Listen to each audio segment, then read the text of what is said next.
Hi, I'm John Hornick. Welcome to my Italian Faves series. This lesson is lobster and prosciutto ravioli Soubise with saffron cream sauce.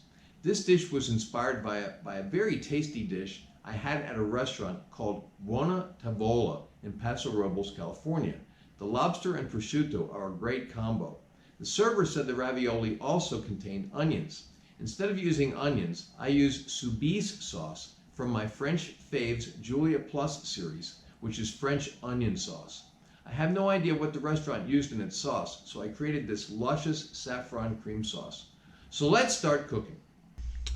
Okay, I don't know how you're buying your lobster, but if you're buying lobster tails like I did and they're frozen and uncooked, we're going to need to steam them, okay? So I put them into a pasta pot with a steamer top, some water down inside. We're going to bring that to a boil and then moderate the heat so that we don't have a rolling boil.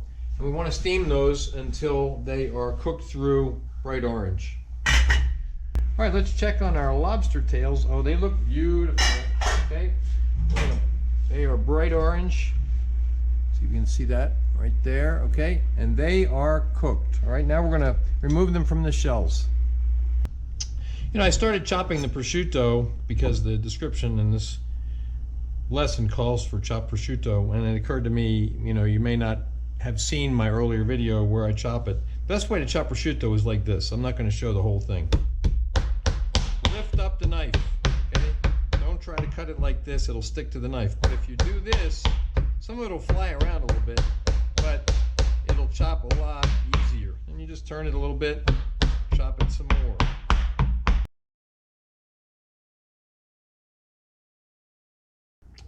All right, now let's mix the filling for the ravioli. And what we're going to do is put the chopped lobster into a bowl, and then we're going to add about, not quite as much of the prosciutto. I'd say probably for whatever amount of lobster you have, you're going to use about half as much of the prosciutto, okay? And then we're going to add Soubise to it. That's the French onion sauce from my Julia Faves series. And what we're going to do is we're going to have to judge that. We want to make a paste, okay? We don't want it to be too soupy. I've put in roughly 3 tablespoons of it, okay? Now we're going to mix it up to get a paste. We're going to add some more of the sauce.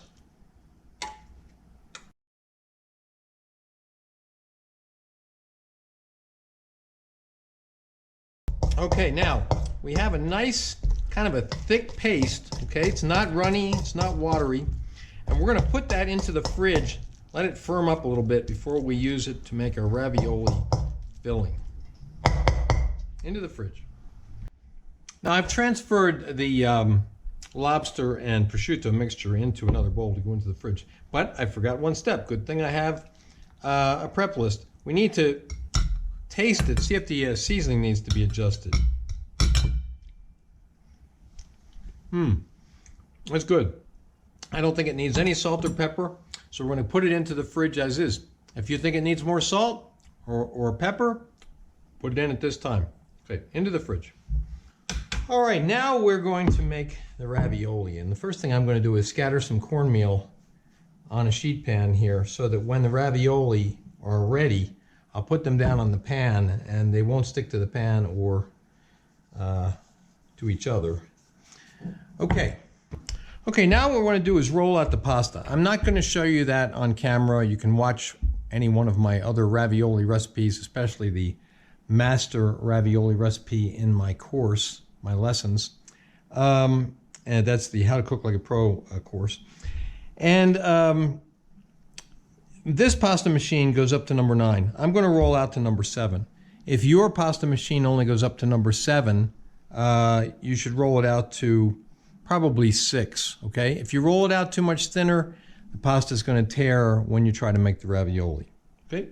So I'm going to roll it out to number 7, and I'm going to roll the pasta out now, and I'll come back to you after it's rolled out to make the ravioli. Okay, our filling was chilling for about a half an hour. Okay, now we're going to start to make the raviolis, and I'm just going to take an amount that's about, I'd say about a tablespoon and start placing those on the pasta sheet. Okay, and we're going to space them far enough apart that our cutter can cut between them.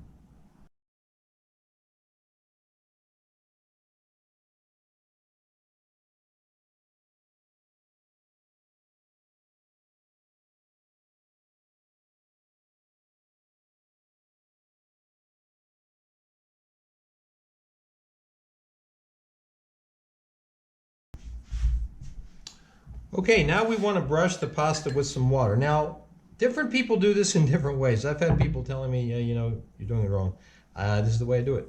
And it works well for me, and it will work well for you. So what you want to do is have a very damp brush, not a real wet brush, okay? It's going to be wetter when you first start after you dip it into the water, okay? But then it'll start to get a little drier, and you just want to try to keep just a little water on the brush. As you're brushing around the raviolis, try to clean up the pasta a little bit, you know, instead of having these stray pieces here, try to push them back into neat little piles, all right?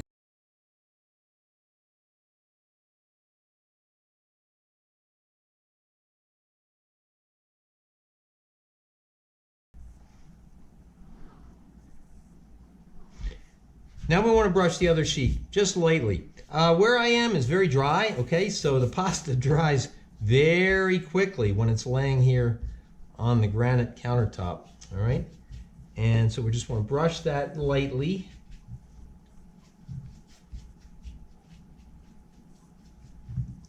And then we want to pick it up and place it carefully over those little piles of filling. Okay, that didn't go quite as perfectly as it sometimes does, but it's going to be okay. And you want to spread it out on there.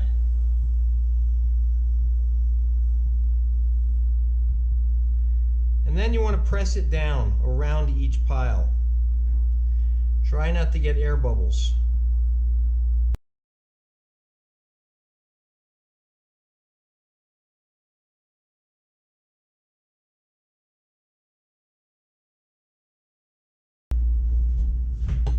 Now we want to take our cutter and cut around each one. Keep in mind that you don't want to be overlapping into the next one, okay? So try to keep them well spaced. Keep the cuts well spaced.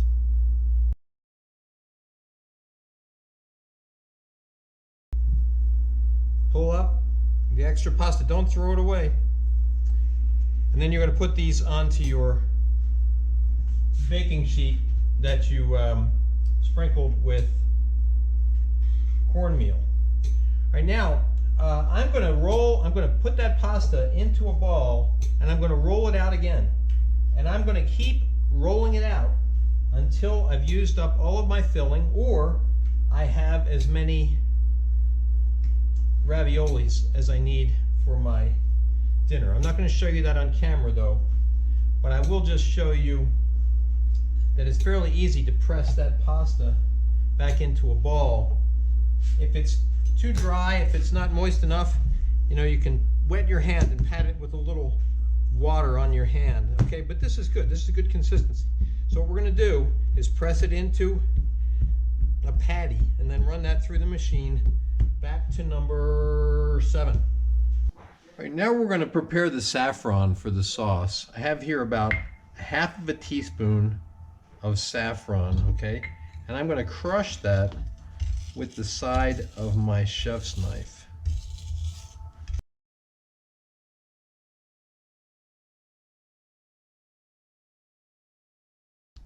Now, I don't want to lose any of this because saffron is precious and expensive.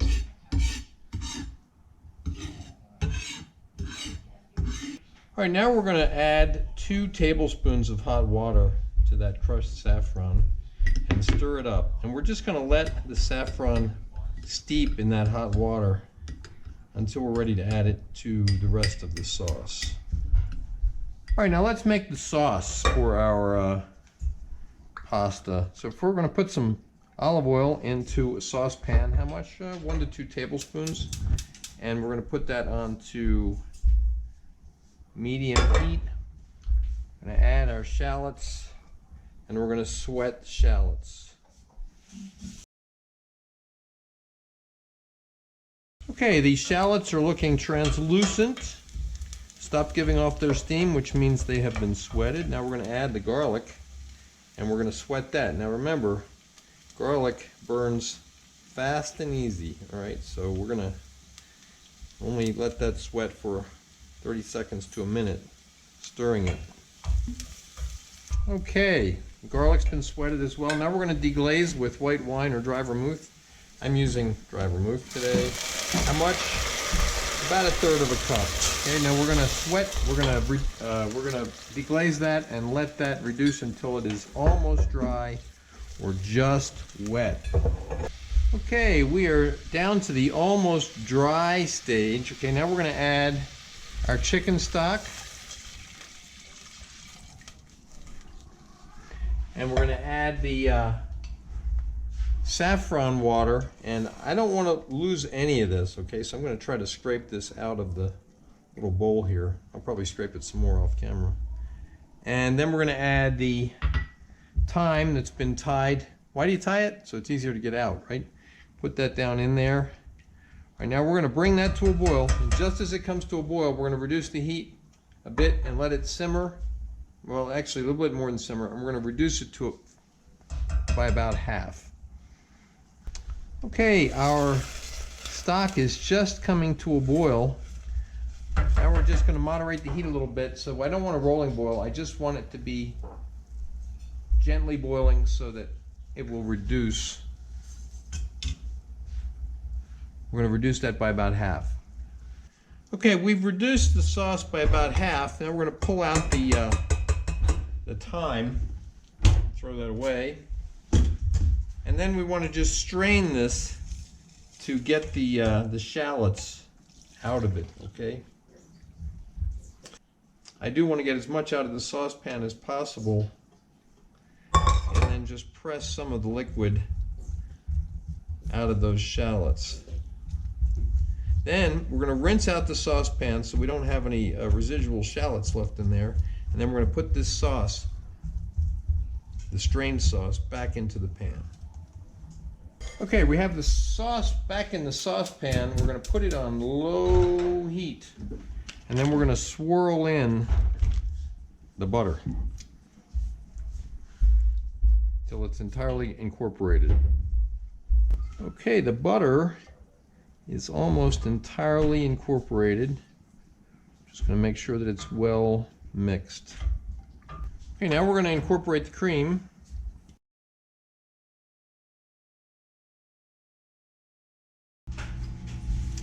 All right, now we're going to adjust the seasoning. So let's first taste it.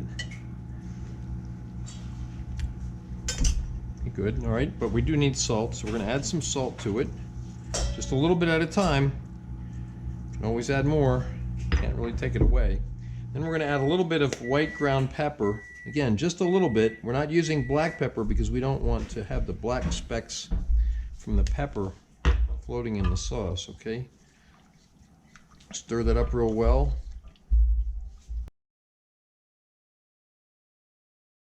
All right, now let's taste it again.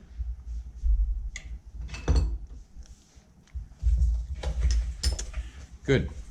Okay, now let's keep this warm until we are ready to plate up.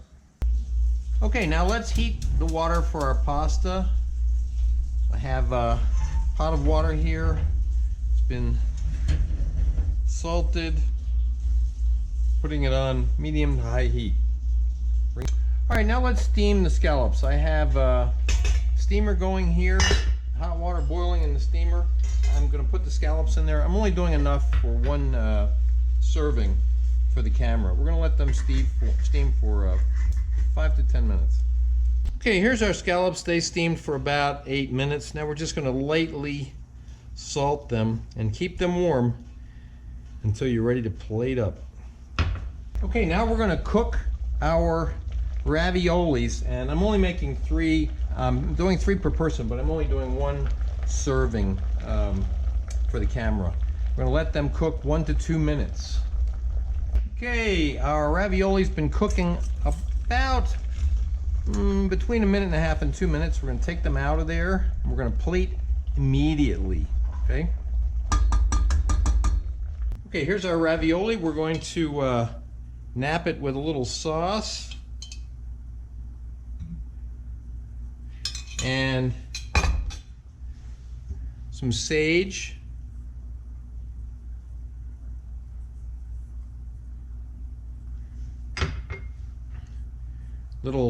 Just a tiny little sprinkle of salt, just a few grains, okay? Scallops.